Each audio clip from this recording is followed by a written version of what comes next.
Plusieurs milliers de rêves ont été retranscrits sur mon ancien site To Be Lucide, dont plusieurs centaines de rêves lucides. Mais avouons que c'était une démarche de membres passionnés qui écrivaient dans leurs journaux personnels et non une volonté collective d'archivage. Sachez néanmoins que cette volonté anime le monde de la recherche, avec des initiatives remarquables comme la Dream Bank. Une base de 20 000 rêves récoltés sur un large échantillonnage dans le cadre d'un projet de l'Université de Californie à Santa Cruz.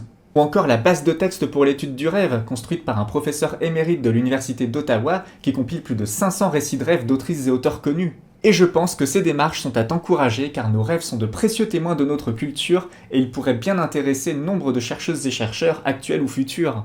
J'ai par exemple dans le passé pu lire des rêves de gilets jaunes ou encore des rêves de personnes confinées pendant le Covid-19 et croyez-moi qu'ils retranscrivaient vraiment quelque chose des angoisses de ces périodes-là.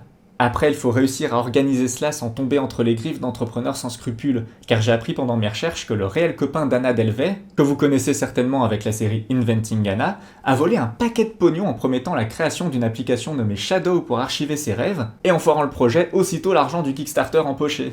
Et là, le mec continue à vivre sa meilleure vie. Alors je ne sais pas comment ça tourne pas au judiciaire, mais si ça peut vous encourager à vous méfier de ce genre de profil et à plutôt donner votre confiance en des scientifiques sincèrement dévoués à l'onirologie, disons que c'est une leçon comme une autre.